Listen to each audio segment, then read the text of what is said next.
Huminto ang paglipad ng mga eroplano sa buong mundo. Kahit may pambayad, hindi mapalipad ang mga eroplano. Nang mabalot ng anino ng digmaan sa gitnang silangan dahil sa pagsasara ng Strait of Hormuz, nagkaroon ng krisis sa panggatong sa mga paliparan sa kanlurang Amerika. Sa Pilipinas, humaba ng walang katapusan ang pila sa mga gasolinahan kahit pa ginto na ang halaga ng langis. Pinag-iisipan na rin ng Japan at mga bansa sa Timog Silangang Asya na kansilahin ang mga biyahe. Ngunit sa gitna ng kaguluhang ito, lahat ng mata ay nakatuon sa iisang bansa. Isang bansang binabantayan ng Department of Energy ng Amerika. Isang bansang tahimik na inoobserbahan ng gobyerno ng Pilipinas. Kahit pa sabihin ni Pangulong Trump na dapat ang Amerika na ang humanap ng paraan para sa kanilang supply ng aviation fuel, sa huli, kailangan pa rin nilang lumapit sa Pilipinas. Paano ang isang bansang umaangkat ng lahat ng krudo nito ay nagawang dominahin ang 30% ng pandaigdigang merkado ng aviation fuel? Oo, posible. Isa sa bawat 3 eroplano sa mundo ay lumilipad gamit ang langis na gawa sa Pilipinas. Ang kwento ng 50 taong pagsisikap at hindi pagsuko ng Pilipinas ngayon ay ibubunyag. Ang dependency ng Pilipinas sa inaangkat na aviation fuel at refined petroleum products mula sa Timog Korea ay lumampas na sa 30%. Nang lumitaw ang pangungusap na iyon sa malaking screen, natigilan ang lahat ng 15 taong naroroon sa conference room. Ako si Antonio Tony Vargas, isang diplomat na may 30 taong karanasan sa National Energy Security and Diplomatic Strategy sa ilalim ng Department of Foreign Affairs ng Pilipinas. Ang aking larangan ay ang supply chain ng langis, supply ng aviation fuel at diskarte sa enerhiya sa Indo-Pacific. Naging bahagi rin ako ng pagsusuri sa mga panganib sa gitnang silangan at lumahok sa National Crisis Response Task Force ng Malacanang. Ito ang tapat na salaysay ng aking mga naranasan. 4:00 ng madaling araw noon. Sunod-sunod na tumunog ang aking cellphone habang ako'y natutulog sa Maynila. Isang emergency call message mula sa DFA ang nasa screen. Sa loob ng 30 taon bilang diplomat, hindi na bago sa akin ang tawag sa madaling araw, ngunit kakaiba ang aking kaba noong araw na iyon. Pagdungaw ko sa bintana, tahimik ang Maynila, ngunit sa radyo ay may mga balitang hindi maganda. Isinara ang Strait of Hormuz. Ang makipot na daanang iyon na tinaguriang powder keg ng gitnang silangan ay sinarhan. Malaking bahagi ng supply ng krudo sa mundo ang dumadaan dito. 2 araw pa lang ang nakalipas mula nang ibalita ang pagsasara, ngunit mayroon ng daan-daang metrong pila ng mga sasakyan sa mga gasolinahan sa labas ng Metro Manila. Ganito rin ang sitwasyon sa Cebu at Davao. May mga gasolinahan nang naubusan ng stock at mayroon na ring naglilimita sa dami ng maaaring ikarga. Pagdating ko sa Crisis Response Center, naroon na ang matataas na opisyal mula sa DFA, Department of National Defense, Department of Energy at Civil Aviation Authority of the Philippines. Sa ilalim ng fluorescent lights ng underground conference room na walang bintana, seryoso ang mukha ng lahat. Iba ang tensyon kumpara sa dati. Nang ipakita ng kinatawan ng DOE ang unang datos, lalong bumigat ang pakiramdam. Ang unang numero ay ang cancellation rate ng mga international flights sa NAIA, mahigit 30%. Nagkaroon ng bulungan sa silid. Dahil sa problema sa supply ng aviation fuel, may mga airline na nag-aaral ng bawasan ang kanilang mga ruta. Nagsimula na ring maapektuhan ang cargo transport at inirekomenda na ng mga kumpanya ang work from home sa kanilang mga empleyado. Araw-araw, laman ng balita ang pinakamatinding krisis sa enerhiya mula noong oil shock. Inilipat ng kinatawan ang slide. Ang dependency ng Pilipinas sa inaangkat na aviation fuel at refined petroleum products mula sa Timog Korea ay lumampas na sa 30%. 2 beses kong binasa ang pangungusap.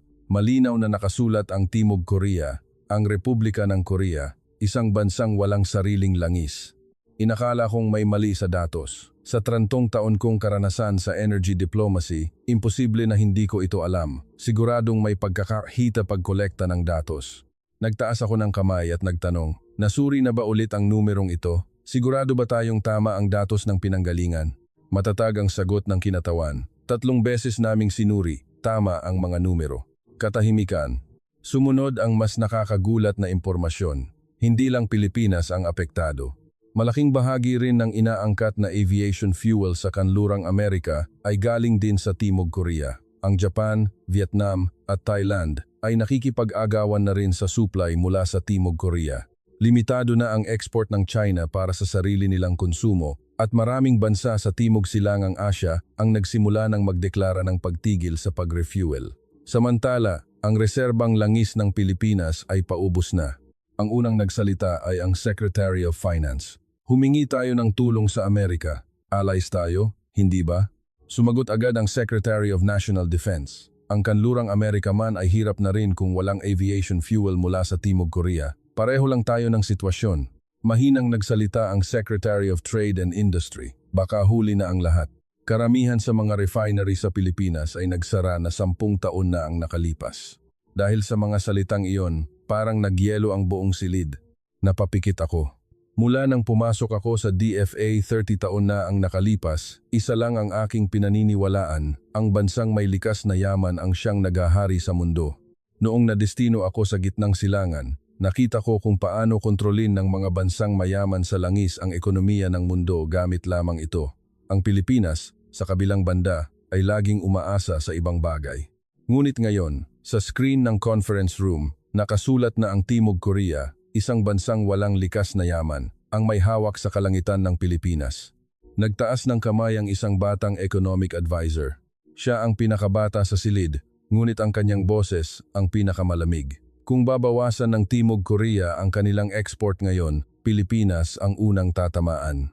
Dahil mas mahina ang ating bargaining power kaysa sa Amerika o Japan, tayo ang unang itataboy. Nagkatinginan ang mga tao sa silid. Sumimangot ang Finance Secretary at marahang tinapik ng Defense Secretary ang mesa. Gusto kong sabihin na mali ang advisor, ngunit wala akong basehan para kontrahin siya. Halos 3 oras ang pulong. Walang malinaw na konklusyon. Paulit-ulit lang ang bawat departamento sa kani-kanilang posisyon. Nang matapos ang pulong at isa-isang umalis ang mga tao, nanatili ako sa bakanting silid. Nakadisplay pa rin ang mga numero sa screen. Sa mga tambak na dokumento, hinanap ko ang report tungkol sa Timog Korea, puno ng mga litrato ng mga refinery sa Ulsan, Yeosu, Daesan at Incheon ang bawat pahina. Walang katapusang mga pipeline, 12-dosenang storage tanks at mga oil tanker na nakapila sa daungan. Habang binabasa ko ang bawat pahina, isang pangungusap sa unang pahina ng report ang aking binasa. World-class advanced refining facilities. Top-tier processing capacity for a single enterprise. Refined petroleum products exported to dozens of countries. Huminto ako sa huling pahina. Ito ay isang lumang analysis report. Isinulat ng kung sino man dekada na ang nakalipas. Ang unang pangungusap ay, ang Republika ng Korea ay hindi nagpo-produce ng krudo. Sa halip, ito ang bansang nagpapalit ng krudo sa pinakamahal na halaga. Matagal akong napatitig sa pangungusap na iyon. Ang tanging maririnig ay ang ugong ng fluorescent light sa conference room. Tinawag ako ng 4:00 ng madaling araw at hanggang tanghali ay naroon pa rin ako. Noon ko lang naramdaman ang isang kakaibang pakiramdam. Isang halo ng kaba at pagkamangha na mahirap ipaliwanag. At pabulong kong sinabi sa sarili, paano naging ganitong bansa ang Timog Korea? Gabi na, hindi ako makatulog. Sa tabi ng aking kama, binuklat ko ang report at isa-isang binasa ang mga dokumento tungkol sa Timog Korea. Sa loob ng 30 taon kong karera bilang diplomat, hindi mabilang na beses kong nabanggit ang Timog Korea, ngunit ngayon ko lang ito sinuri ng ganito kaseryoso. Ang Pilipinas ay isang bansang mayaman sa likas na yaman. O iyon ang aking pinaniniwalaan. Mayroon tayong mga mineral, natural gas. Akala natin, sapat na iyon para mabuhay. Pwedeng tawaging pride o baka kayabangan. Ngunit ang panggatong na nagpapalipad sa ating mga eroplano ay galing sa Timog Korea buong gabi. Hindi maalis sa isip ko ang katotohanang iyon. Hindi ako natulog. 3 tasa ng kape ang nasa aking lamesa at nagkalat sa sahig ang mga na-print na dokumento. Sinimulan kong basahin ang kasaysayan ng industriya ng langis sa Timog Korea mula sa simula. Noong una, simpleng kumpirmasyon lang. Inakala kong sapat na ang datos para maintindihan kung bakit narating ng Timog Korea ang posisyon nito. Ngunit habang nagbabasa ako, may kakaiba akong naramdaman. Hindi ito isang simpleng kwento ng pag-unlad. Itinayo ng Timog Korea ang kanilang refinery sa gitna ng mga guho, ilang taon lamang matapos ang digmaan. Habang may mga bakas pa ng digmaan sa iba't ibang sulok ng bansa, nagpasya ang gobyerno na magtayo ng kauna-unahang refinery sa Ulsan. Isang 35,000 barrel per day facility. Maliit kung ikukumpara sa ngayon, pero isang malaking hamon para sa Timog Korea noon. Wala silang teknolohiya para mag-refine ng langis. Kulang sa kapital. Walang mga bihasang technician. Sa kabila nito, itinayo nila ang planta. Nag-angkat sila ng mga kagamitan mula sa Amerika at nagpadala ng mga tao sa ibang bansa para matuto. Natuto sila sa pamamagitan ng direktang karanasan. May mga tala na nagsasabing ang mga technician noon ay nanatili sa tabi ng mga dayuhang inhinyero ng ilang buwan para matutunan kung paano paganahin ang mga makina. Para kang isang taong hindi marunong magluto na biglang nagtayo ng isang world-class na kusina. Matagal kong tinitigan ang black and white na litrato ng unang planta. Isang chimney, ilang tangke, at mga tubo. Kung ikukumpara sa Ulsan Refinery ngayon, mukha itong simple at halos hindi makilala. Ngunit may kung anong tumatak sa akin sa litratong iyon. Naramdaman ko ang determinasyon ng mga taong nagsusumikap na makamit ang isang bagay. Isang pakiramdam na mahirap ipaliwanag. Ngunit sa litratong iyon, nagsimula kong maintindihan kung paano nabuo ang Timog Korea ngayon. Habang nagbabasa, hindi ko maiwasang isipin ang Pilipinas noong mga panahong iyon. Noon, ang Pilipinas ay isa ng powerhouse sa rehiyon. Mayroon tayong mga likas na yaman, sinisimulan na rin ang pag-develop ng natural gas. Dahil kumikita tayo sa pagbebenta ng mga ito, walang dahilan para mamuhunan sa komplikado at magastos na mga refinery. Noong una, inakala kong iyon ang tamang desisyon. Kung pwede namang ibenta ang meron ka, bakit ka pagagawa ng wala ka? Ngunit kabaligtaran ang ginawa ng Timog Korea dahil wala sila, kinailangan nilang gumawa. Ang katotohanang wala silang likas na yaman ay hindi naging hadlang, kundi naging panimula. Ang kabalintunaang iyon ay tumatak sa aking isipan. Ang ideya na ang kakulangan ay maaaring maging pinagmulan ng lakas ay isang bagay na hindi ko kailanman seryosong pinag-isipan sa loob ng 30 taon kong pagiging digitamat. Lumipas ang panahon. Habang nagsisimula pa lang ang industriya ng langis sa Timog Korea, isang pangyayari ang yumanig sa buong mundo. Binawasan ng mga bansang Arabo ang kanilang export ng krudo na nagdulot ng kakulangan sa langis sa buong mundo. Tumaas ang presyo at nayanig ang ekonomiya ng maraming bansa. Ang mga bansang umaasa sa langis ay labis na naapektuhan at ang mga bansang bumibili ng krudo para i-refine ay lalong naghirap. Hindi exempted ang Timog Korea. Noon, hindi pa ganap na matatag ang kanilang ekonomiya dahil hindi sila nagpo-produce ng sariling krudo, direktang naapektuhan sila ng pagtaas ng presyo. Habang nagbabasa ako, naisip ko, kung bumagsak man ang Timog Korea noon, maiintindihan ko. Iyon sana ang normal na takbo ng mga pangyayari. Ngunit hindi bumagsak ang Timog Korea. Sa halip, binago nila ang kanilang diskarte. Hindi lang sila nag-refine ng krudo para sa sarili nilang gamit. Sinimulan nilang kumita sa pamamagitan ng pag-refine ng krudo ng ibang bansa. Ito ang tinatawag na processing deal export. Bibili sila ng krudo, i-refine ito at ibebenta ang mga refined products. Ang pagpili nila ay maging isang bansang may teknolohiya sa pagproseso ng yaman, hindi bansang may yaman. Huminto ako sa pagbabasa ng dokumento tungkol sa diskarte na iyon. Hindi lang ito para mabuhay. Sa gitna ng krisis, gumawa sila ng bagong paraan para makipagkalakalan sa mundo. Isang bansang walang likas na yaman na nakahanap ng paraan para kumita mula sa likas na yaman. Iyon ang naging sagot ng Timog Korea noon.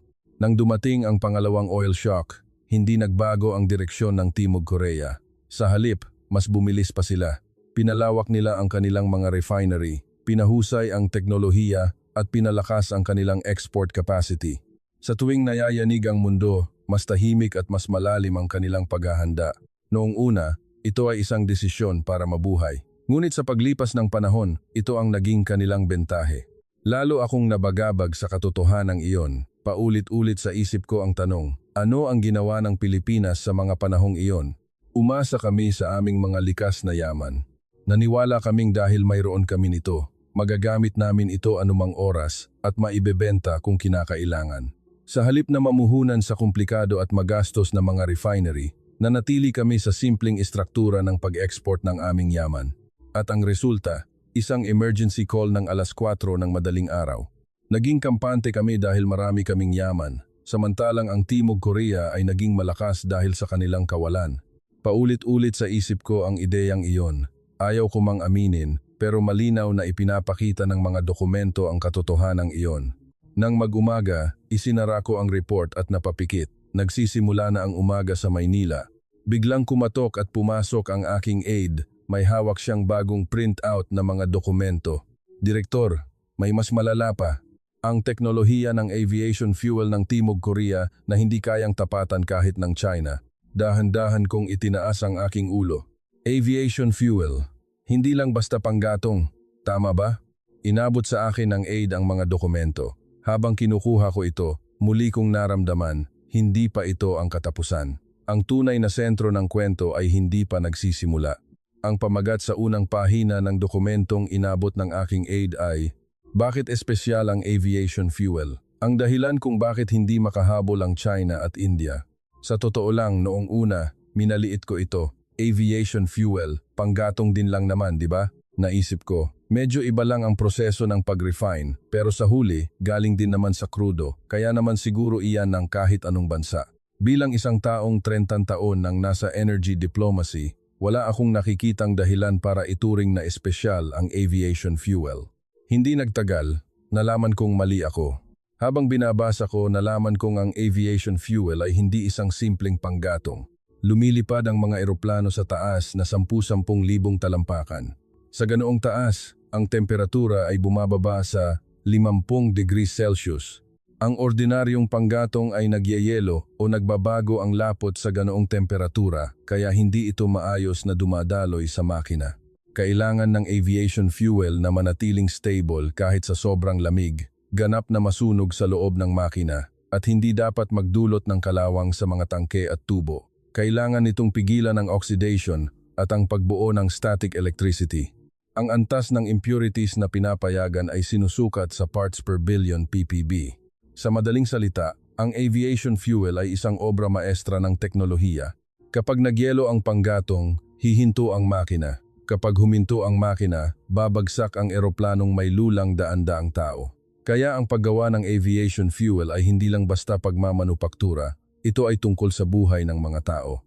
Naintindihan ko ito sa isip, ngunit mas matagal bago ko ito naramdaman sa aking puso. Ang sumunod na pahina ay tungkol sa China. Sa loob ng maraming dekada, malaki ang ininvest ng China sa industriya ng langis. Sa tulong ng gobyerno, mabilis nilang pinalawak ang kanilang mga refinery at ginulo ang merkado sa pamamagitan ng pag-aalok ng murang petroleum products. Ang kanilang diskarte ay dominahin ang pandaigdigang merkado gamit ang kanilang price competitiveness tulad ng ginawa nila sa bakal, solar panels at semiconductors. Ngunit sa aviation fuel, iba ang kwento. Ang mga malalaking airline sa mundo ay maingat sa pagpapalit ng kanilang fuel supplier. Hindi sila basta-basta lumilipat sa mas murang supplier na hindi pa subok. Ang problema sa kalidad ng aviation fuel ay hindi lang tungkol sa pera.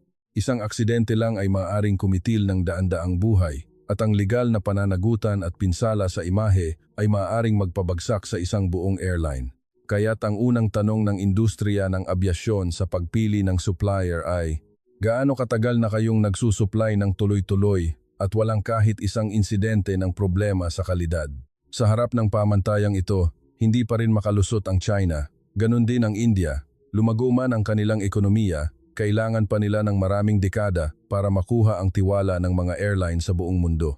Ang tiwala ay hindi nabubuo sa isang gabi. Ang presyo ay kayang tapatan, ngunit ang tiwala na binuo sa loob ng mga dekada ay hindi nabibili ng pera. Ang Timog Korea ay isang bansang may ganoong tiwala. Matagal nang nagsusupply ang mga refinery ng Timog Korea ng aviation fuel sa pandaigdigang industriya ng abyasyon. Hindi sila kailanman lumabag sa mga pamantayan ng kalidad at hindi rin sila nahuli sa kanilang mga delivery schedule. Ang tiwala na iyon, na binuo sa mahabang panahon, ang siyang pinakamalakas na asset ng Timog Korea ngayon. Habang binabasa ko ang bahaging iyon, doon ko naintindihan kung bakit kahit may price competitiveness ang China, hindi nila matalo ang Timog Korea sa merkado ng aviation fuel. At muli akong nagulat sa sumunod na impormasyon. Isang pagsusuri sa istruktura ng importasyon ng aviation fuel sa kanlurang Amerika. Ang Amerika ay isa sa mga pinakamalaking producer ng langis sa mundo. Sa Texas at North Dakota, milyon-milyong barailes ng krudo ang lumalabas araw-araw. Ngunit ang pagdadala ng langis na iyon sa California ay hindi ganoon kadali. Ang infrastruktura ng pipeline sa Amerika ay nakakonsentra sa silangan at gitnang bahagi, samantalang ang kanluran ay medyo hiwalay. Mas mabilis at mas mura pa ang magkarga ng langis sa barko mula sa Ulsan, Timog Korea at tawirin ng Pacific Ocean kaysa ipadala ito mula Texas patungong California. Ang mga pangunahing paliparan sa kanlurang Amerika tulad ng Los Angeles, San Francisco at Seattle ay umaasa ng malaki sa aviation fuel mula sa Timog Korea. Maging ang bansang producer ng langis na Amerika sa usapin ng kalangitan sa kanluran ay nakasandal sa refining capacity ng Timog Korea. Habang binabasa ko iyon, napatingin ako sa labas ng bintana. Kung maging ang Amerika na producer ng langis ay hindi kayang paliparin ang kanilang mga eroplano sa kanluran kung wala ang Timog Korea, ano pa kaya ang Pilipinas? Tapos na ang laro. Sa loob ng 30 taon kong karanasan sa energy diplomacy, hindi ko kailanman tiningnan ang Timog Korea sa ganitong paraan. Palagi silang isang mahalagang trading partner, ngunit hindi ko inakalang sila ang nasa likod ng pangunahing infrastruktura ng pandaigdigang industriya ng abyasyon. Noong araw na iyon, nagsimula akong tingnan ang Timog Korea sa ibang paraan. Samantala, lalong lumala ang sitwasyon sa Pilipinas. Opisyal nang kinansela ng mga airline ang ilang international flights dahil sa kakulangan ng panggatong at itinaas ng mga kumpanya ng logistik ang kanilang mga singil dahil sa pagtaas ng presyo ng diesel. Inilabas ng media ang mga pagsusuri na nagsasabing ang operasyon ng mga refinery sa Timog Korea ang siyang nagpapayanig sa ekonomiya ng Pilipinas. Nagalit ang mga mamamayan sa kalsada at binatikos ng oposisyon ang gobyerno. Bakit ninyo pinabayaan ang pamumuhunan sa mga refinery sa loob ng 20 taon? Kinabukasan, muling nagkaroon ng pulong sa gobyerno. Sa pagkakataong ito, hindi ako nagpigil sa pagsasalita. Nang muling idiin ng Finance Secretary ang pakikipagtulungan sa Amerika, tumayo ako. Secretary, ang kanlurang Amerika man ay nayayanig ngayon dahil sa kakulangan ng aviation fuel mula sa Timog Korea. Kahit humingi tayo ng tulong sa kanila, wala silang maibibigay. Sumimangot ang Finance Secretary. Kung ganoon, dapat tayong direktang makipagnegosasyon sa gitnang silangan. Bakit tayo aasa sa Timog Korea? Huminga ako ng malalim bago sumagot. Hindi ito usapin ng pride.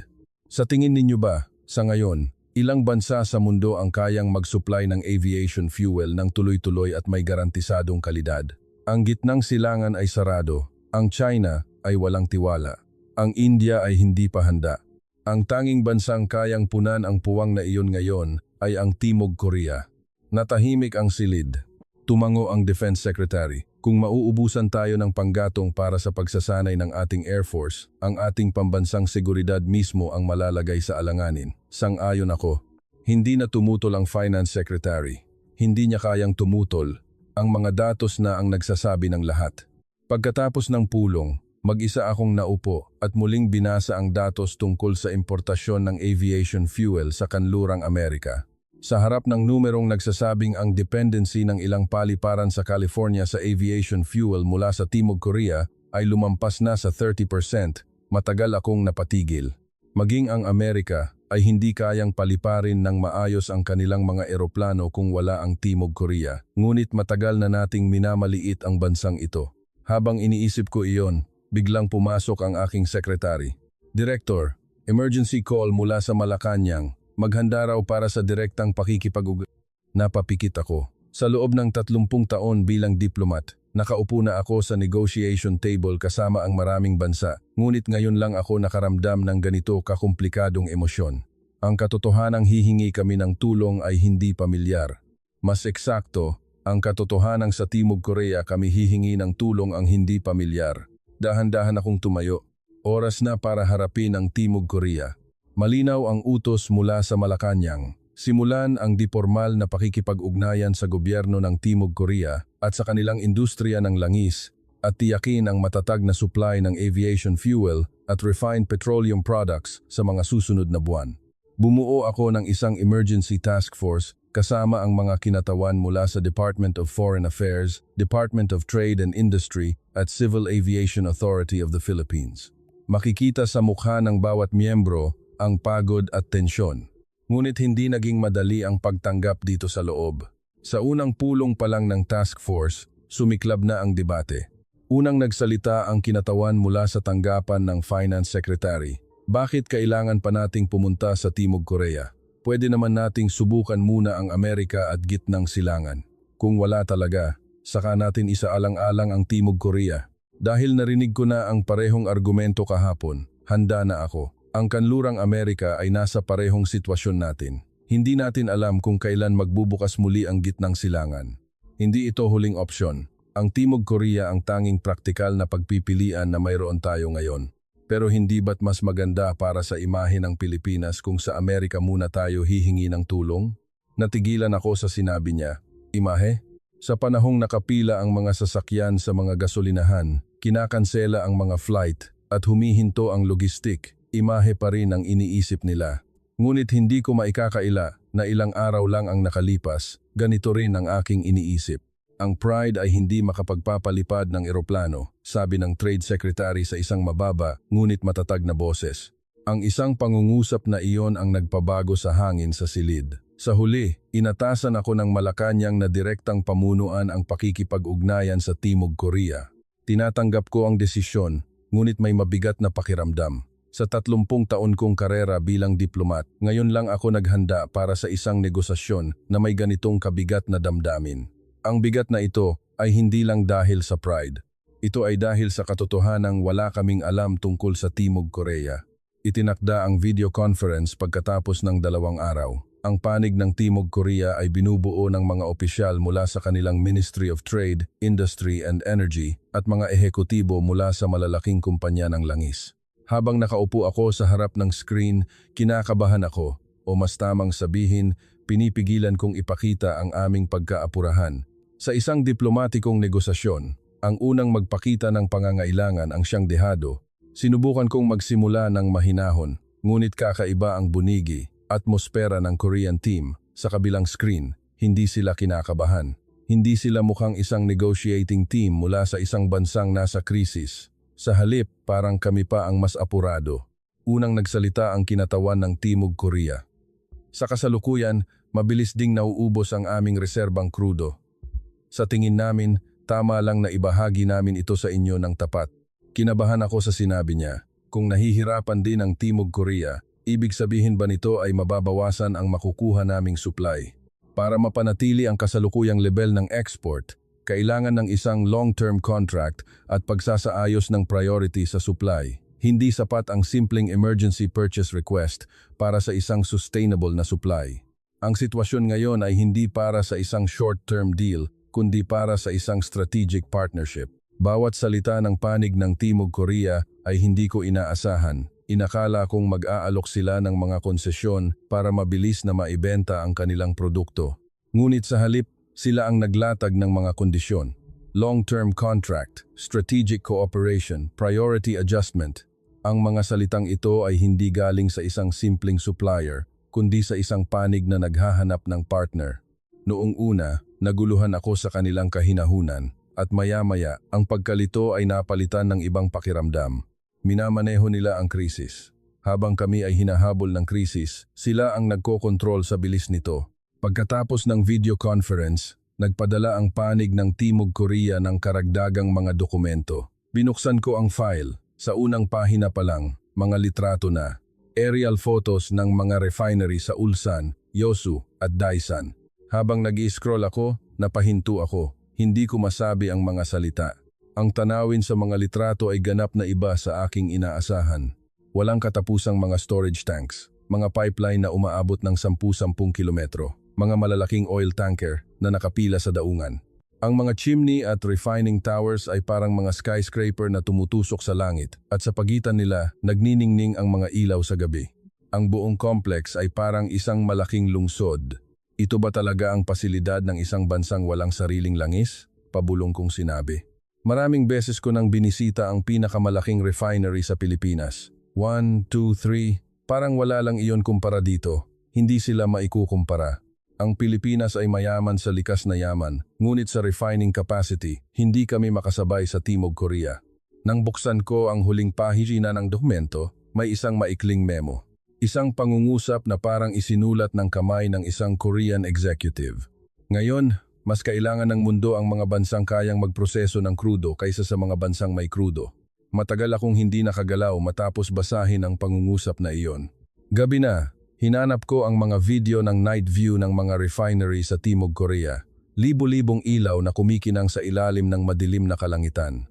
Ang mga ilaw na dumadaloy sa mga pipeline, ang mga ilaw ng mga oil tanker na naghahandang umalis sa daungan, ang usok na nagmumula sa tuktok ng mga refining towers.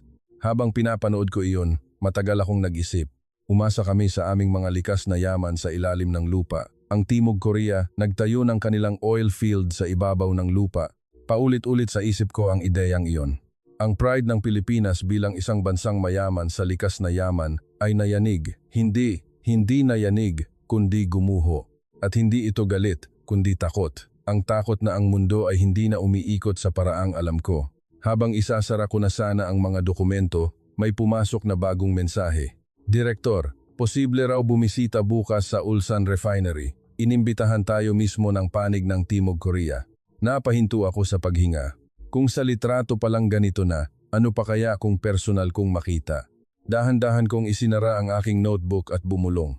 Kailangan ko itong makita mismo. Kung bakit ang Timog Korea ang nagpapagalaw sa mundo at kung bakit matagal na panahon nating hindi ito nakita. Gabi bago kami umalis papuntang Ulsan, binuksan ko ang karagdagang briefing materials na ipinadala ng panig ng Timog Korea. Simple lang ang pamagat. Pangkalahatang ideya ng pangunahing kakayahan ng industriya ng langis sa Timog Korea. Narinig ko na ang tungkol sa aviation fuel at nakita ko na rin ang mga litrato ng Ulsan, kaya inakala kong simpleng pagbasa lang ang gagawin ko. Ngunit paglipat ko sa ikalawang pahina, napahinto ako. Mga advanced na pasilidad, ang oil field sa ibabaw ng lupa. Nang makita ko ang subtitle na iyon, naramdaman kong may mahalagang impormasyon na darating. Hindi ito galing sa instinct ng isang diplomat, kundi sa isang likas na kaba na nabuo mula sa mga di inaasahang pangyayari sa mga nakaraang araw. Kapag ni-refine ang krudo, iba't ibang uri ng produktong petrolyo ang nalilikha. Ang mga unang nakukuha tulad ng gasolina, diesel at aviation fuel ay may mataas na presyo at mataas din ang demand. Ngunit pagkatapos ng prosesong iyon, may natitirang malagkit at mabigat na latak. Ang material na ito, na tinatawag na heavy oil o residual oil, ay isang koleksyon ng mga bagay na hindi gaanong pinapansin sa proseso ng pag-refine. Mura ang presyo nito at limitado ang gamit, kaya't sa maraming bansa, sinusunog na lang ito bilang panggatong o ibinebenta sa mababang halaga. Sa industriya ng pag-refine, matagal nang itinuturing na basura ang heavy oil. Ngunit ang Timog Korea, binasag muli ang basurang ito. Ang mga advanced na pasilidad ay isang teknolohiya na naghihiwa-hiwalay muli sa heavy oil sa ilalim ng mataas na presyon at temperatura at ginagawa itong mga dekalidad na produkto tulad ng gasolina, diesel at aviation fuel. 456. Sa madaling salita, para kang pinipiga muli ang isang bagay na napiga na. At kung mas sopistikado ang teknolohiya, mas mataas ang porsyento ng mahahalagang produkto na makukuha mula sa isang bariles ng krudo. 7-8. Isang istruktura kung saan mas malaki ang kinikita mula sa isang bariles ng krudo kumpara sa ibang mga bansa. Dahan-dahan kong binasa ang mga numero sa dokumento. Ang pagkakaiba sa kita sa pagitan ng pag-refine na walang advanced na pasilidad at mayroon nito ay umaabot ng ilang dolyar bawat bariles kahit pareho ang ginamit na krudo. Para sa isang malaking refinery na nagpoproseso ng daan-daang libong bariles bawat araw, ang pagkakaibang iyon ay nagre-resulta sa daan-daang bilyong won na pagkakaiba sa kita taon-taon. Nakadetalye sa dokumento ang estado ng pamumuhunan ng mga kumpanya ng langis sa Timog Korea sa mga advanced na pasilidad. Isang malaking refinery sa Ulsan ang nagpapatakbo ng isang integrated refining and petrochemical complex na may world-class na antas para sa isang planta. Ang isang refinery na nakabase sa Yosu ay may kakayahang magproseso ng mahigit 100,000 bariles bawat araw. Ang pinakakapansin-pansin ay ang refinery na itinayo sa pakikipagtulungan sa state-owned oil company ng Saudi Arabia. Ang kumpanyang ito ay nagpakilala ng mga advanced na pasilidad mahigit 10 taon na ang una kaysa sa kanilang mga kakumpetensya at pagkatapos noon, sinundan na sila ng buong industriya. At ang malaking proyekto na kanilang isinusulong kamakailan ay isang world-class na sistema na direktang kumukuha ng mga petrochemical raw materials mula sa krudo, Isang istruktura kung saan hindi lang sila gumagawa ng panggatong sa pamamagitan ng pag-refine ng krudo, kundi gumagawa rin sila ng mga materyales para sa plastic at synthetic fibers. Hindi lang isang bansa na nagre-refine ng langis ang Timog Korea. Ito ay isang bansang ginagawang pera ang bawat patak ng krudo. Napahinto ako nang mabasa ko ang mga salitang iyon. Ang oil field sa ibabaw ng lupa. Nakasaad sa dokumento na ito ang tawag ng industriya ng langis sa Timog Korea sa kanilang mga advanced na pasilidad. Dahil walang lumalabas na krudo kahit maghukay sila sa lupa, nagtayo sila ng isang sistema sa ibabaw ng lupa na pinaka-episyenteng gumagamit ng krudo. Ang mga bansang may oil fields ay kumukuha ng langis mula sa ilalim ng lupa. Ang Timog Korea, bumibili ng langis at pinalalaki ang halaga nito sa ibabaw ng lupa. At ang resulta nito ang siyang pinakakailangan sa pandaigdigang merkado ngayon. Isinara ko ang dokumento at napatingin sa labas ng bintana. Ang Pilipinas, matagal nang umasa sa ilalim ng lupa. Mayroon kaming mga mineral, may natural gas, kaya't inakala naming sapat na ang kunin at ibenta ang mga ito. Sa halip na mamuhunan ng bilyon-bilyong piso sa mga refining facilities, nakatuon kami sa pag-export ng aming mga likas na yaman. At ang resulta, kailangan na naming hanapin ang Timog Korea. Kinabukasan, lumabas ako sa isang TV news debate program. Hiniling sa akin na ipaliwanag ang posisyon ng gobyerno sa krisis sa enerhiya. Bilang isang diplomat, maingat ako sa mga pampublikong pahayag, ngunit iba ang araw na iyon. Sa halip na ang inihandang script, gusto kong sabihin ang aking mga personal na naramdaman. Tinanong ng anchor, Direktor, ang Pilipinas ay isa sa mga bansang mayaman sa likas na yaman. Bakit tayo ngayon ay napaka-vulnerable sa krisis sa panggatong? Napatingin ako sa kamera. Ang Pilipinas ay isang bansang mayaman sa likas na yaman, ngunit hindi isang bansang malakas sa pag-refine. Matagal na tayong nakatuon sa pagkuha at pagbebenta ng ating mga yaman at hindi tayo sapat na namuhunan sa kakayahang iproseso ang mga ito. Ang kailangan natin ngayon ay hindi pride, kundi katotohanan. Pagkatapos ng broadcast, tinawag ako ng Finance Secretary. Nagsimula siya sa isang mababang boses. Masyado mong pinupuri ang Timog Korea. Sa huli, wala rin silang magagawa kung walang krudo, hindi ba? Hindi maganda kung magbibigay tayo ng impresyon na umaasa tayo sa kanila. Habang nakikinig ako sa kanya, naalala ko ang aking sarili ilang araw na ang nakalipas. Sinabi ko rin ang eksaktong mga salitang iyon. Hindi ba't wala ring magagawa ang Timog Korea kung walang krudo mula sa gitnang silangan? Ngunit ngayon, alam ko na kung gaano kababaw ang pag-unawang iyon. Nagsalita ako sa isang boses na may mas maraming damdamin kaysa dati. Tama po kayo, Secretary. Wala ring magagawa ang Timog Korea kung walang krudo. Ngunit sila ang bansang may teknolohiya para gawing pinakamahal ang krudo. Matagal tayong naniwala sa mga yaman sa ilalim ng lupa, ngunit sila naniwala sa teknolohiya. Ang pagkakaibang iyon ang siyang nakikita natin ngayon sa krisis na ito. Natahimik ang sekretary, walang lumabas na pagtutol. Nagulat ako sa aking sarili. Ilang araw lang ang nakalipas, isa rin ako sa mga nagmamaliit sa Timog Korea. Ngunit ngayon, ito na ang sinasabi ko. Alam kong hindi ito isang diplomatikong kalkulasyon. Gabi na, muli kong binuksan ang video ng night view ng mga refinery sa Timog Korea. Libo-libong ilaw na walang katapusan sa ilalim ng madilim na kalangitan.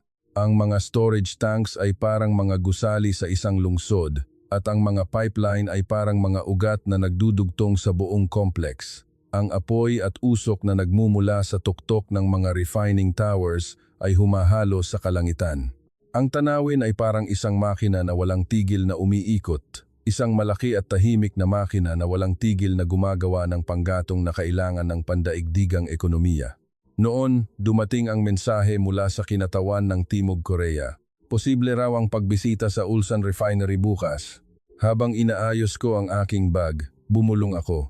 Kailangan ko itong makita mismo kung ano talaga ang mga ilaw na iyon. Maaga kaming dumating sa Ulsan.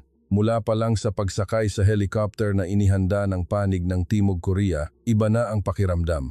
Pagod ang aking katawan mula sa mahabang biyahe mula Maynila, papuntang Incheon at papuntang Ulsan. Ngunit nang makita ko ang tanawin mula sa bintana ng helicopter, bigla akong nagising. Ang tanawin ng isang industrial complex mula sa lupa at mula sa himpapawid ay ganap na magkaiba. walang katapusan. Sa baybayin, walang katapusang mga storage tanks. Ang mga pipeline ay dumadaloy sa pagitan ng mga kalsada at gusali na nagdudugtong sa buong kompleks. Sa daungan, nakapila ang mga super large crude carriers. Ang mga refining towers ay parang mga skyscraper na tumutusok sa langit. Sa tabi nito, magulo ang mga tubo, ngunit bawat isa ay tila may buhay. Sa katunayan, lahat ay gumagalaw ng walang tigil. Ipinaliwanag ng kinatawan ng Timog Korea sa loob ng helicopter. Ang buong complex na ito ay nagpoproseso ng mahigit 1,000,000 bariles bawat araw. Isa ito sa mga pinakamalaking refinery complex sa mundo. Naririnig ko ang kanyang sinasabi, ngunit abala ang aking mga mata sa pagtingin. Maraming beses ko nang binisita ang pinakamalaking refinery sa Pilipinas. Akala ko malaki na iyon. Ngunit ang ulsa na nakikita ko mula sa bintana ng helicopter ay sumisira sa aking mga pamantayan. Hindi ito isang pabrika, kundi isang bansa, naisip ko. Nang makababa kami, mas naging malinaw ang lahat. Ang laki ng mga tangke ay hindi kapani-paniwala. Sa harap ng isang storage tank, ang pader nito ay 10 beses na mas mataas kaysa sa isang tao. Ang diameter ng isang pipeline ay mas malaki pa kaysa sa aking baywang. Naramdaman ko ang pagyanig ng mga makina sa aking mga paa at ang mabigat na amoy ng krudo ay dala ng hangin. Lahat ay malaki, mabigat at walang tigil. Nagpatuloy ang kinatawan ng Timog Korea. Ang aviation fuel at petroleum products na ginagawa sa complex na ito ay ipinapadala ngayon sa Amerika, Pilipinas, Japan at Timog Silangang Asya. Napahinto ako sa paglalakad habang naririnig ko iyon. Ang mga higanting istrukturang ito ang gumagawa ng panggatong na nagpapalipad sa mga eroplano sa buong mundo. Ang katotohanang iyon ay hindi na isang datos o report, kundi isang katotohanan na nasa harap ko na. Ang alam ko sa numero at ang nakikita ko ay ganap na magkaiba. Sa briefing room, nagsimula na ang presentasyon ng panig ng Timog Korea. Ngunit sa pagkakataong ito, kinabahan ako sa ibang dahilan. Binuksan ng kinatawan ng Timog Korea ang mga dokumento at sinabing, sa totoo lang, hindi rin kami komportable sa ngayon. Isang hindi inaasahang salita. Inayos ko ang aking upo. Dahil sa pagsasara ng Strait of Hormuz, bumaba ang supply ng krudo mula sa gitnang silangan at mabilis ding nauubos ang aming reserba. Ilang refining facilities na ang nagbawas ng operasyon at itinigil na namin ang pag-export ng naphtha. Hindi namin inaalis ang posibilidad na limitahan ang pag-export ng ilang petroleum products sa mga susunod na linggo. Natahimik ang silid. Ilang araw kong tiningnan ang Timog Korea bilang isang bansang nagmamaniobra ng krisis. Ngunit sila rin pala ay malapit na sa kanilang hangganan. Noon ko unang naramdaman ang tunay na takot. Kung huminto rin ang Timog Korea, ano na ang mangyayari sa mundo? Hindi lang ito tungkol sa mga gasolinahan sa Pilipinas. Ito ay tungkol sa mga paliparan sa kanlurang Amerika, ang network ng abyasyon sa Japan, ang logistik sa Timog Silangang Asya. Lahat ay magkakaroon ng chain reaction. Sumunod ang pulong tungkol sa priority ng supply. Ipinaliwanag ng panig ng Timog Korea na ngayon, ang Amerika, Japan, Pilipinas, Vietnam at Singapore ay lahat humihingi ng priority sa supply. Sinabi ng lead negotiator sa isang mahinahon ngunit matatag na boses. Ngayon, kailangan naming magpasya kung sino ang uunahin naming supplyan. Wala kaming sapat na kapasidad para iligtas ang lahat ng bansa ng sabay-sabay. Ang isang pangungusap na iyon ang nagpatigas sa hangin sa silid. Humingi ang delegasyon ng Pilipinas ng pinakamaraming supply na posible. Ngunit habang naglalatag kami ng numero, mas nagiging maingat ang reaksyon ng panig ng Timog Korea. Mas gusto nila ang isang long-term cooperation kaysa sa isang short-term deal. Hindi isang transaksyon na magtatapos pagkatapos makuha ang supply, kundi isang structural partnership na kasama ang joint response sa pag-import ng krudo, pagtatayo ng isang reserve system, at kooperasyon sa hinaharap na enerhiya. Noong una, naramdaman kong mahirap ang kanilang hinihingi. Sa gitna ng kakulangan ng panggatong, parang hindi napapanahon ang pag-usapan ng long-term cooperation. Ngunit hindi nagtagal, nagbago ang aking isip. Alam ng Timog Korea kung gaano kahalaga ang kanilang hawak. Ang pagnanais ng isang structural partner kaysa sa short-term profit ay hindi galing sa kumpiyansa ng isang supplier, kundi sa pananaw ng isang strategist.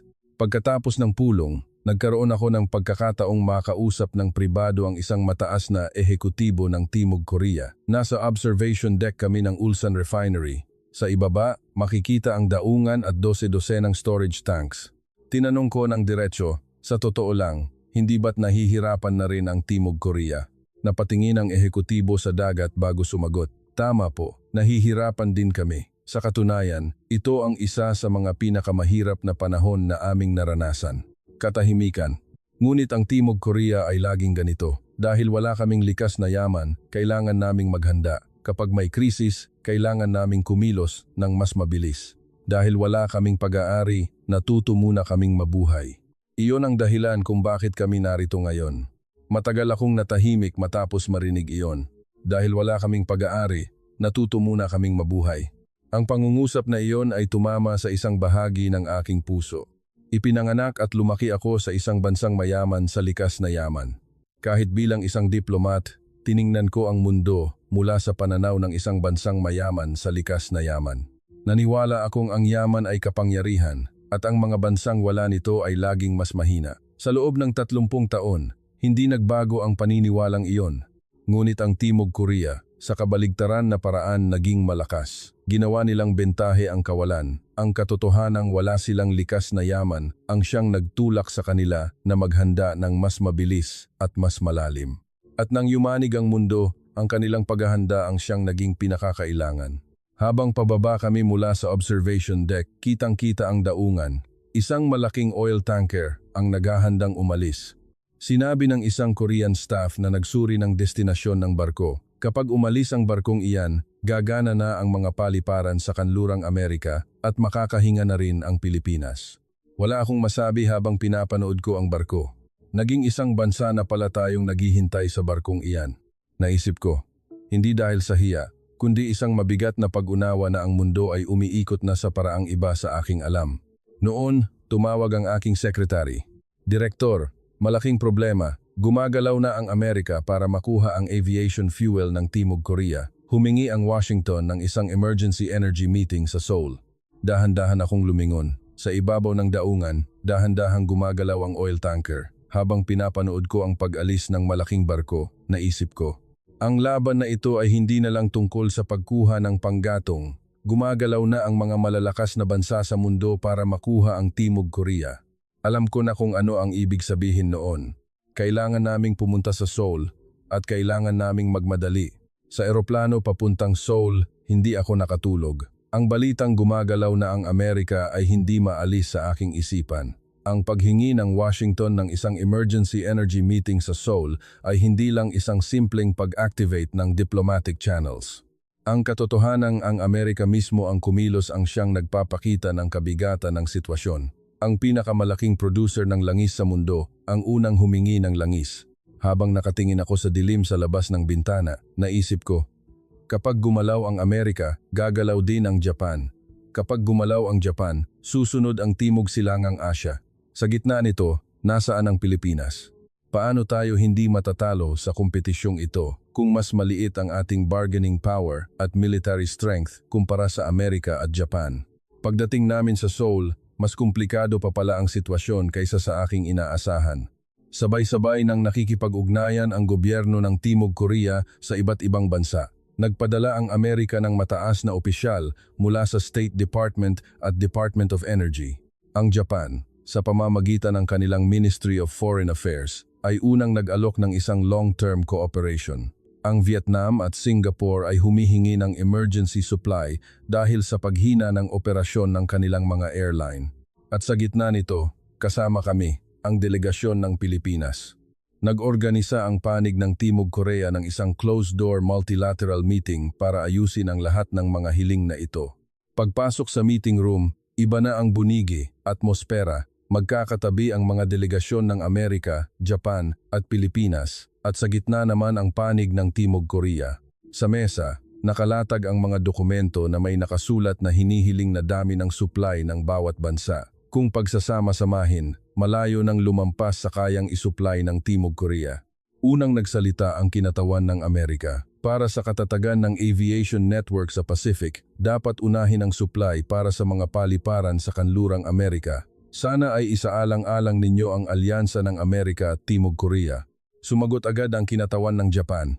Ang Timog Korea at Japan ay magkapitbahay at magkapartner sa ekonomiya. Batay sa ating matagal na kooperasyon, humihingi kami ng isang long-term supply priority. Habang nakikinig ako sa dalawang bansa, tahimik kong inayos ang aking mga iniisip. Ginamit ng Amerika ang alyansa at ginamit naman ng Japan ang kasaysayan. Kung ganoon, ano ang gagamitin ng Pilipinas? Hindi kami mananalo sa kompetisyong ito kung hihingi lang kami ng mas maraming supply. Habang tumatagal ang negosasyon, lalong tumitindi ang tensyon. Habang idinidiin ng bawat bansa ang kanilang pangangailangan, lalong sumeseryoso ang mukha ng panig ng Timog Korea. Alam na alam nila. Hindi nila kayang ibigay ang lahat ng hinihiling sa silid na ito. Mayroong makakakuha ng mas kaunti at mayroong makakakuha ng mas marami. At ang Timog Korea ang kailangang magpasya. Mahinang nagsalita ang kinatawan ng Timog Korea. Wala kaming intensyon na pumanig sa isang partikular na bansa, ngunit mayroon talagang limitasyon ang kaya naming isupply ngayon. Ang maiaalok namin sa inyo ngayon ay hindi isang short-term supply, kundi isang balangkas para sa isang structural cooperation para malagpasan natin ang sitwasyong ito. Nagkaroon ng bulungan sa silid. Patuloy ang deadlock. Paulit-ulit lang ang bawat bansa sa kanilang posisyon at maingat naman ang Timog Korea sa kanilang mga pahayag. Noon, tumayo ako. Sa totoo lang, sa sandaling iyon, hindi pa ganap na buo sa aking isipan kung ano ang sasabihin ko. Isang pambihirang pangyayari para sa isang diplomat.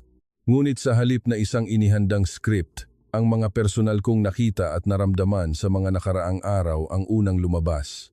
Matagal na nating pinaniniwalaan na ang yaman ay kapangyarihan, na ang bansang may langis ay malakas, at ang mga bansang wala nito ay nasa ilalim nila. Natahimik ang silid. Ngunit sa krisis na ito, nalaman kong mali pala ang paniniwalang iyon. Ang tunay na lakas ay hindi ang yaman. Ito ay ang teknolohiya at sistema para makayanan ang krisis. At ang bansang pinakamahusay na nagpapakita nito ay ang bansang nasa harap natin ngayon. Napatingin ako sa kinatawan ng Timog Korea at nagpatuloy. Hindi tinitingnan ng Pilipinas ang Timog Korea bilang isang simpleng supplier. Itinuturing namin kayo bilang aming pinakamahalagang strategic partner. Hindi ito usapin ng dami ng supply, kundi usapin ng pagiging magka-partner para malampasan ang krisis na ito. At sa pundasyong iyon, gusto naming pag-usapan ang kooperasyon. Natahimik ang silid. Nagkatinginan ang mga kinatawan ng Amerika at Japan. May bahagyang pagbabago sa ekspresyon ng mga opisyal ng Timog Korea. Alam kong hindi ito isang diplomatikong salita lamang. Isang linggo lang ang nakalipas, itinuturing ko ang Timog Korea bilang isang bansang malakas sa pagmamanupaktura ngunit walang likas na yaman. Ngunit ngayon, buong puso akong humihingi ng partnership sa bansang iyon. Mahirap sabihin kung ito ay isang strategic na desisyon o isang tapat na damdamin. Siguro, pareho. Ang naging resulta ng negosasyon ay hindi inaasahan. Hindi pumili ng isang bansa lang ang Timog Korea. Sa halip, hinati nila ang supply sa mga pangunahing kaalyado tulad ng Amerika, Pilipinas at Japan, ngunit may mga kondisyon. Hindi ito isang one-time deal.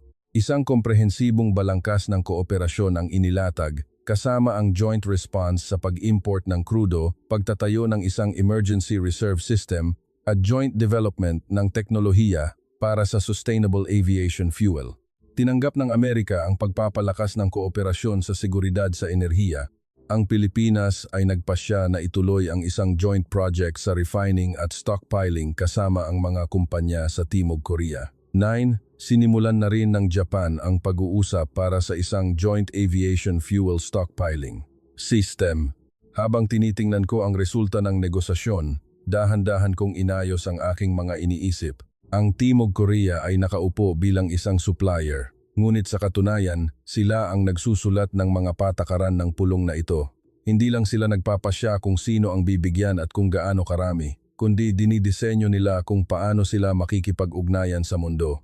Hindi ito isang simpleng bentahan ng langis, kundi isang muling pag-aayos ng pandaigdigang kaayusan sa enerhiya, at sa sentro nito naroon ang Timog Korea. Pagkatapos ng negosasyon, bumalik ako sa aking hotel at pinanood ang night view ng Seoul. Isang linggo lang ang nakalipas, ikinategorya ko ang Timog Korea bilang isang bansang malakas sa pagmamanupaktura ngunit sa huli ay walang likas na yaman. Ngayon, alam ko na kung gaano kababaw ang kategoryang iyon. Noon, may lumabas na notifikasyon ng isang bagong report sa aking telepono. Ang pamagat, Ang panahon ng 2030 Sustainable Aviation Fuel, ang bagong kapangyarihan ng Timog Korea. Napahinto ako. Hindi pa nga tapos ang krisis na ito, ngunit naghahanda na pala ang Timog Korea para sa susunod. Dahan-dahan kong binuksan ang report. Posible kayang, inihahanda na rin nila ang hinaharap? Sa unang pahina ng report, may isang maikling pangungusap.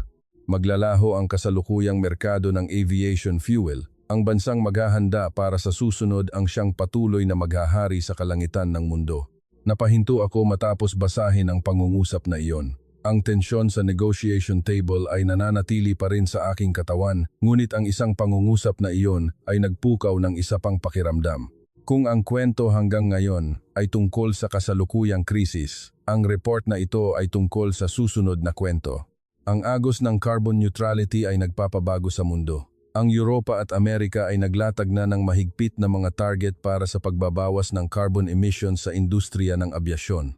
Ang mga pangunahing airline sa mundo ay nagdeklara taya babawasan nila ang paggamit ng aviation fuel na galing sa fossil fuels at lilipat sa sustainable aviation fuel. Ang sustainable aviation fuel ay isang susunod na henerasyon ng panggatong na gawa sa mga materyales tulad ng used cooking oil, agricultural waste at biomass. 10. Maaari nitong bawasan ang greenhouse gas emissions ng hanggang 80% kumpara sa kasalukuyang aviation fuel at maaari itong gamitin sa mga kasalukuyang makina ng eroplano. 10. Mabilis na lumalaki ang merkado na ito. Noong una, naisip ko, kung liliit ang kasalukuyang merkado ng aviation fuel, hindi ba't hihina rin ang posisyon ng Timog Korea na naging malakas sa merkadong iyon? Kapag may bagong merkado, may bagong hari, at walang dahilan para manatili ang Timog Korea sa posisyong iyon. Ngunit habang binabasa ko ang report, gumuho ang paniniwalang iyon. Ilang taon nang namumuhunan ang mga kumpanya ng langis sa Timog Korea sa produksyon ng sustainable aviation fuel. Isang refinery sa Ulsan ang nagpapalawak ng kanilang mga pasilidad para sa produksyon ng sustainable aviation fuel mula sa used cooking oil at bio-raw materials. Ang isang refinery sa Yeosu ay nakikipag-usap na sa mga global airline para sa supply cooperation. Ang isang Saudi joint venture ay nagbabalangkas na ng plano para sa paglipat sa susunod na henerasyon ng panggatong gamit ang kanilang kasalukuyang mga refinery. At isa pang kumpanya ng langis ang nakakumpleto na ng kanilang internal na diskarte para sa produksyon at pag-export ng bioaviation fuel. Ang pinaka-nakakagulat ay ang paraan ng paglipat. Hindi sila nagtatayo ng mga bagong pabrika mula sa simula para gumawa ng sustainable aviation fuel. Sa halip, ginagamit nila ang istruktura ng kanilang kasalukuyang advanced refining facilities at pinapalitan lang ang mga raw materials. Ang kanilang teknolohiya sa pag-refine at know-how sa pagpapatakbo ng mga pasilidad na binuo sa loob ng mga dekada ay direktang naa-apply sa produksyon ng susunod na henerasyon ng panggatong. Hindi itinatapon ng Timog Korea ang kanilang nakaraang bentahe, kundi idinaragdag nila sa ibabaw nito ang kanilang bentahe sa hinaharap.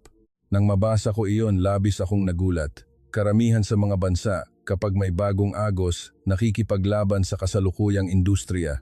Sinusubukan ng mga manggagawa sa kasalukuyang industriya na pigilan ang pagbabago at sinusubukan naman ng bagong industriya na itulak ang luma. Nagkakaroon ng hidwaan at puwang sa proseso ng paglipat. Ngunit ang mga kumpanya ng langis sa Timog Korea gumagawa ng isang landas para sa natural na paglipat sa susunod na panahon gamit ang kanilang kasalukuyang mga pasilidad. Hindi hadlang ang nakaraan sa hinaharap, kundi ang nakaraan ang nagtutulak sa hinaharap. Bago pa matapos ang laro, inihahanda na ng Timog Korea ang susunod na laro. Nang maisip ko iyon, may kung anong dumaloy sa aking likuran. Hindi ko masabi kung ito ay kilabot o paghanga. Araw bago ako bumalik sa Pilipinas, tumawag sa akin ang Finance Secretary. Iba ang kanyang boses. Pagkatapos matanggap ang resulta ng negosasyon, ito ang unang beses na naging mahinahon at mababa ang kanyang tono. Mukhang nagkamali ako. Hinihintay ko ang mga salitang iyon, ngunit nang marinig ko, hindi ako natuwa. Wala akong panahon para doon. Huli na nating naintindihan ang Timog Korea. Akala natin, isang bansang walang likas na yaman, ngunit sila pala ang pinakamahusay na humawak ng yaman. Maikli akong sumagot, tama po, at ngayon, inihahanda nila ang higit pa roon. Pagkatapos ng tawag, inilabas ko ang 2 litrato. Isang lumang black and white na litrato. isang maliit na refinery na itinayo sa dalampasigan ng Ulsan, isang chimney, ilang tangke, at mga taong nakasuot ng damit pang trabaho.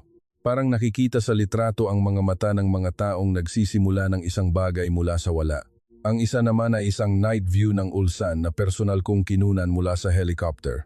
Libo-libong ilaw, walang katapusang mga pipeline, mga oil tanker na nakapila sa daungan at mga refining towers na nakatayo sa ilalim ng madilim na kalangitan. Mula sa isang maliit na chimney na iyon, nabuo ang tanawing ito. Dahil wala silang yaman, gumawa sila ng teknolohiya. Dahil maraming krisis, natuto silang maghanda. At bilang resulta, nang yumanig ang mundo, sila ang naging pinakakailangan. Gabi na iyon, personal kong isinulat sa huling pahina ng report. Ang Republika ng Korea ay hindi isang bansang may krudo. Ngunit ito ang bansang ginagawang pinakamalakas na strategic asset ang krudo. At ngayon, hindi na kayang gumalaw ng mundo kung wala ang Timog Korea. Iyon ang aking konklusyon. Ang pinakahuli at pinakatiyak na konklusyon na aking ginawa sa loob ng 30 taon kong karera bilang diplomat. Sumakay ako sa eroplano pabalik ng Pilipinas. Pagkatapos ng take-off, inanunsyo ng flight attendant na kumpleto na ang pagkarga ng aviation fuel. Napangiti ako nang marinig iyon. Ang panggatong na nagpapalipad sa eroplanong ito, baka gawa rin ng Timog Korea. 10 araw lang ang nakalipas. Siguro ay hindi ako magiging komportable sa katotohanan iyon, ngunit ngayon, hindi na.